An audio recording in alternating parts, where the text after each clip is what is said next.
Cockroach party का आंदोलन मेरी नजर में फुस साबित हुआ, इसलिए क्योंकि करोड़ों फॉलोअर्स वाली पार्टी जमीन पर 2-2,500 लोग भी जुटा नहीं पाई और 5 घंटे का प्रोटेस्ट करने के बाद इस अल्टीमेटम के साथ ये प्रोटेस्ट खत्म हो गया कि अगर शिक्षा मंत्री धर्मेंद्र प्रधान ने इस्तीफा नहीं दिया तो शनिवार को दोबारा यहां इकट्ठे हो जाएंगे।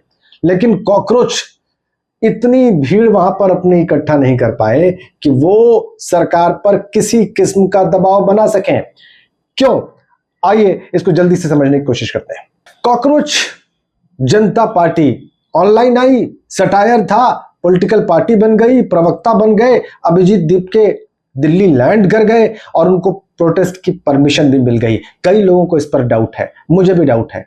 एक पार्टी, एक सैटेरिकल अकाउंट जो कुछ दिन पहले बना हो, उसके इतने फॉलोअर्स कैसे हो सकते हैं? क्या ये ऑर्गेनिक है? मुझे शक है, मुझे संदेह है।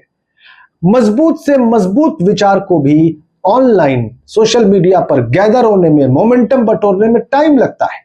इतनी जल्दी करोड़ों फॉलोअर अभिजीत दीपके के कैसे बन गए? यह सवाल मेरे जहन में पहले दिन से घूम रहा है। इसके बाद जब ये फॉलोअर बन गए तो ये अगर ऑर्गेनिक थे तो जंतर मंतर पर सिर्फ 2,000, 1,500, 2,500 लोग ही क्यों दिखाई दिए?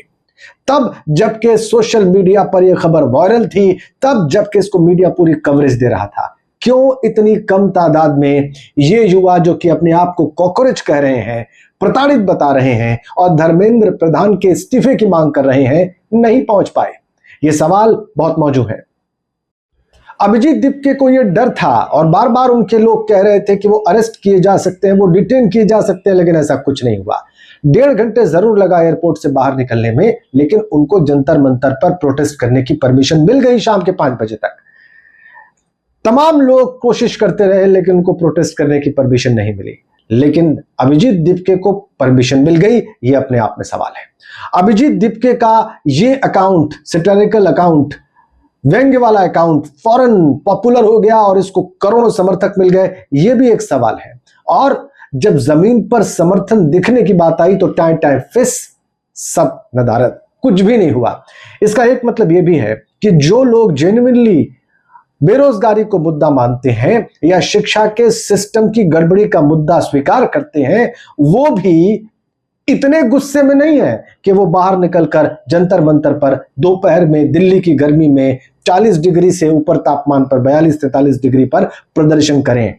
इतनी हिम्मत उनके अंदर नहीं है, या यूं कह लीजिए कि इतना गुस्सा नहीं है, इतना उबाल नहीं है, इतना खून नहीं खौला है कि वो बाहर निकलकर प्रदर्शन कर पाए। ये कल साबित हो गया। एक तो ये कि ये मोमेंट जो ऑनलाइन खड़ा किया गया वैसा नहीं है, वैसा नेचुरल नहीं है, स्पॉन्टेनियस नहीं है जैसा कि हो सकता था या होना चाहिए था। और दूसरा ये कि अगर सच में परेशान लोग इससे जुड़े तो उनके अंदर इतना गुस्सा नहीं था, इतना आवेग नहीं था, इतना जोश नहीं था कि वो दिल्ली की सड़कों पर, जंतर मंतर पर बड़ी तादाद में इकट्ठे हो पाए। वरना ये करोड़ों का अगर 1% भी जमीन पर उतर गया होता, जंतर मंतर पर आ गया होता, तो तस्वीर कुछ और होती। कॉकरोच जनता पार्टी संदेह के घेरे में है। सवाल बिल्कुल मौजूद है। इनके समर्थक क्या ऑर्गेनिक है? क्या सच में है? क्या जेन्युइनली है? या वो लोग हैं जो सिस्टम से परेशान हैं? क्या इसे सत्तारूढ़ दल का बैक सपोर्ट कहीं ना कहीं, किसी न किसी रूप में हासिल नहीं है? ये चंद सवालात हैं जो कि रहेंगे। दूसरा ये कि इनका स्पष्ट एजेंडा, धर्मेंद्र प्रधान को उनके पद से इस्तीफा देने की मांग करना, क्या समस्या का हल है? क्या शिक्षा की समस्या का हल है? क्या बेरोजगारी की समस्या का हल है? क्या धर्मेंद्र प्रधान का इस्तीफा दे देना ही एकमात्र हल है?